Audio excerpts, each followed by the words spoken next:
Hey guys, my name is Chelsea and welcome back to my channel. For today's video, we have my November wrap-up.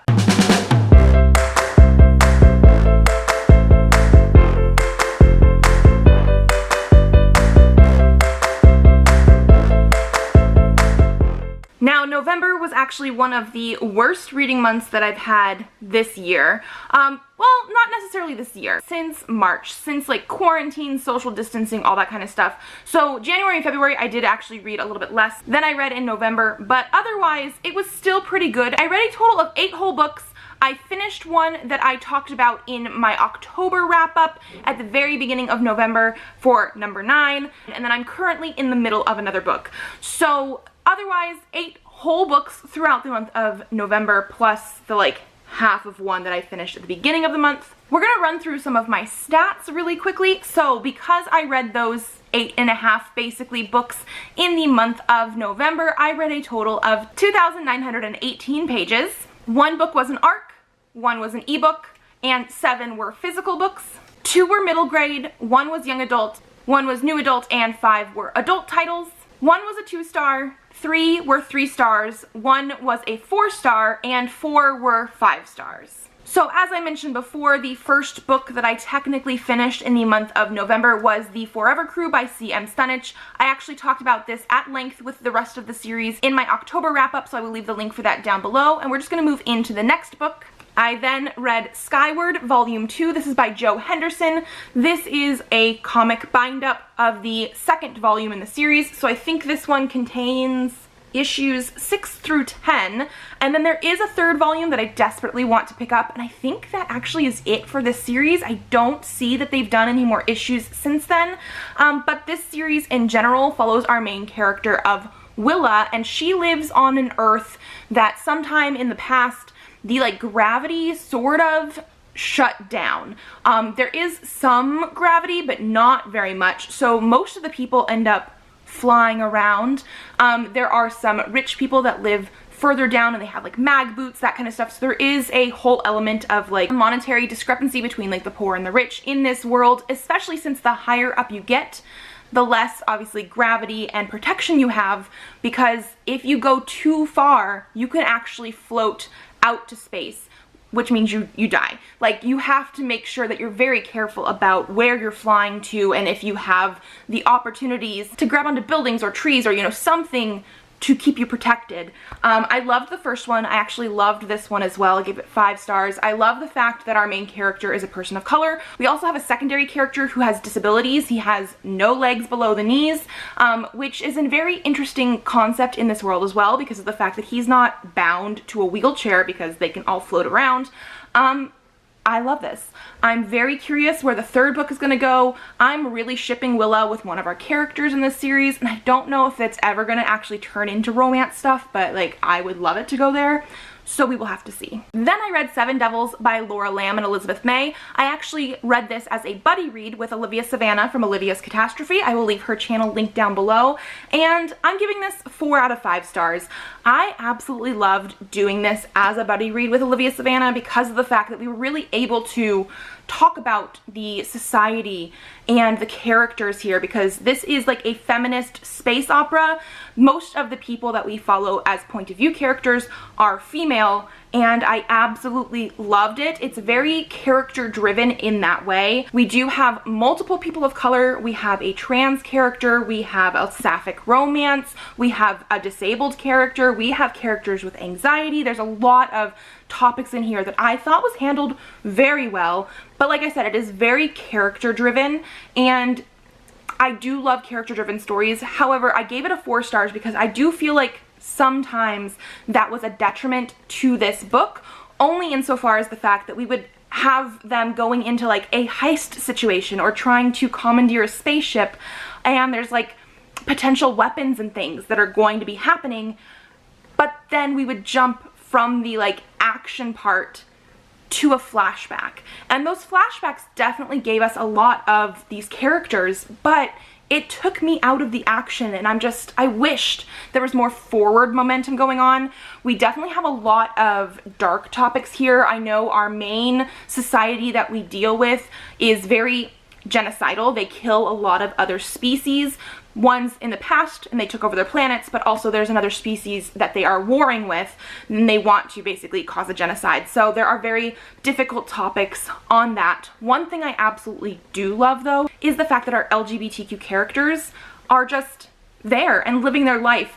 The fact that the LGBTQ-ness of this book is just taken at face value. There was nobody questioning the sapphic romance or our trans character at all, and I just absolutely love that part. This is supposed to be a duology, so I will be picking this up next year, I'm pretty sure is when it's going to come out, and I need to see exactly where we're going to go with this, because it's a low 4 stars for me, because the action at the end definitely picked up and I loved, but that whole flashback dual timeline sort of thing took me out of the action a little bit too much near the beginning and the middle, and so I do really love the characters and I need to know what happens, but it's not a full 5 stars. Then I read Secret Santa by Andrew Schaefer. This I actually did read as an ARC, and as you can see here I have my hands on a physical copy because I really enjoyed this one. I gave it a 4.5. On Goodreads it's listed as a 5, so I'm saying it's a 5 right now. It was very enjoyable. We follow our main character of Lucy, L-U-S-S-I.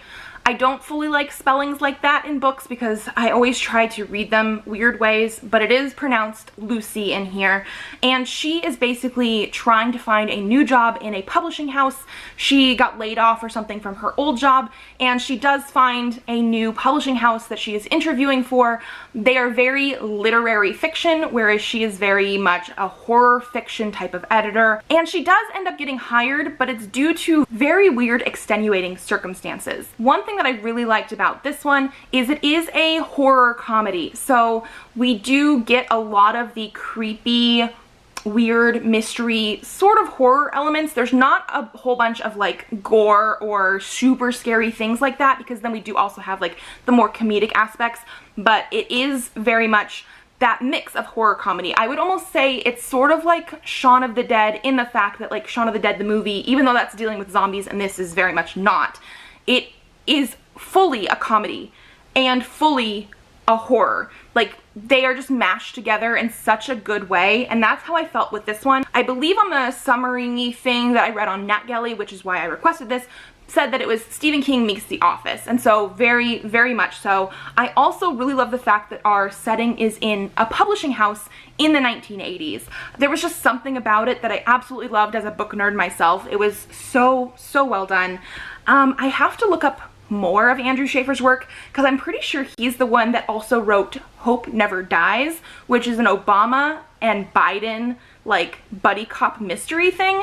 I don't know. I'm intrigued now because I really did like the writing in this one. I loved the mashup of the horror comedy, and yes, I had to pick up a copy for myself because I'm definitely going to want to read this like next year. Then I also reread The Poppy War by R.F. Kuang. This is a 5-star read. I talked about this sometime earlier this year, and I'm very slowly rereading the series because The Burning God did come out in November, and I purchased it. I'm very excited. I'll leave my book haul down below for that as well because obviously I purchased it.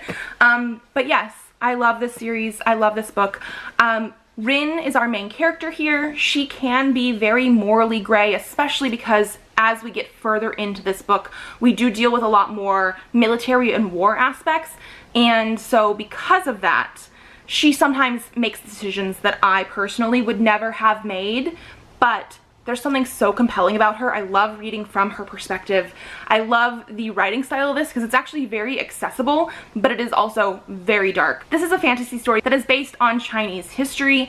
Like I said before, it gets very dark. There are a lot of trigger warnings in here for war atrocities and mutilation and killings and bombings and rape and a lot of things. It gets very dark at times, but I still just absolutely love it. This is one of those books that I don't think I would necessarily say like, oh yeah, this book in this genre is for me, but somehow it is, and it's great. Then I read The Restaurant at the End of the Universe by Douglas Adams. That is the second book in the Hitchhiker's Guide to the Galaxy series. This here is actually all 5 books in the series, so I read the first one earlier this year, read the second one now. I gave this one 3 stars. I don't know exactly what I was expecting from the second book in the series, because I originally read the first one because I loved the movie, and I did really enjoy the first one. I think I gave it 4 out of 5 stars, and the second one is sort of a continuation because they do mention at the end of this first book that they want to go get food at the restaurant at the end of the universe. It takes them a while to actually get there. We follow Zaphod around a lot, who is very weird because there's something going on with his brain. We don't actually know what, and I just felt the second book was very plotless. We had some characters that I just don't know where we were going with it. It was good at some parts, like the parts that they mentioned about like the Hitchhiker's Guide to the Galaxy, like the actual book in this book. I like that. I like the sort of meta humor and the metaphysical sort of like the sciencey aspects that Douglas Adams tries to put into it. That sort of like dry British humor I absolutely loved. I will mention that there is also one part in here that I personally did not enjoy, and I do also feel like it could possibly be triggering for certain people, especially people that might be vegetarian or vegan. They did eventually go to the restaurant, and while there was a bovine type animal who could speak, and basically his whole point of being there was to sell them on eating his body, and then he does mention that he's gonna go off and shoot himself so that they can eat his flesh, basically. It was a very, very dark part of an otherwise sort of weird, sarcastic, dry book, but like, why was that in there? I have no idea. Then I read Ferals by Jacob Gray. This is a middle grade. I did end up giving this one 3 stars. It is quite short, a very quick read. However, the writing style was just very blunt and to the point and very simplistic as well. We follow our main character of Caw, C-A-W, who has ended up being raised by crows. And in this world, there are some people called ferals who can actually speak to a certain animal. So like there's one person who can speak to crows. There's one person who can speak to mice. There's one person who can speak to dogs. And there was a person back when he was very, very young who could speak to spiders. However, he caused a war sort of thing, and then he ended up dying, and now some of his followers are trying to bring him back to life. That's sort of the premise of this. Again, like I said, I gave it 3 stars because the concept was very intriguing, and the beginning I felt was a little bit better in execution. However, after we got really sort of into the actual plot and had it start going, everything was very like, somebody gets kidnapped, then they're gonna go after them, and then there's a trap, and then they're gonna do this. It was very, very formulaic, and yeah. Okay, it is now almost 3 hours later. Presley was taking a nap when I was filming. That's when I try to get a lot of filming done, especially if I'm doing it during the weekdays, because the end of November was yesterday. Like today is Tuesday, December 1st when I'm filming this. And he woke up sort of cranky in his crib only about an hour after we put him down. I'm not happy about him wanting to get on the floor, but he ended up sleeping the rest of the time on me on the couch. He woke up probably about 20 minutes ago, so he, you know, takes a little while to actually wake up. But I did want to, oh, thank you. We got the cards that he loves to play with. Do you want it? But I did want to at least try to finish this video today because I need to edit it tomorrow so you guys can see this. The next book that I read was Keeper of the Lost Cities by Shannon Messenger. This I read 100% because of Read by Allie. I will leave her link down below. This is one of her favorite middle grade series, and I completely see why. I was absorbed into this like right away. I absolutely love this. Give it 5 out of 5 stars. I think this might be my favorite new book of the month because of the fact that I had already read The Poppy War and gave that 5 stars earlier this year.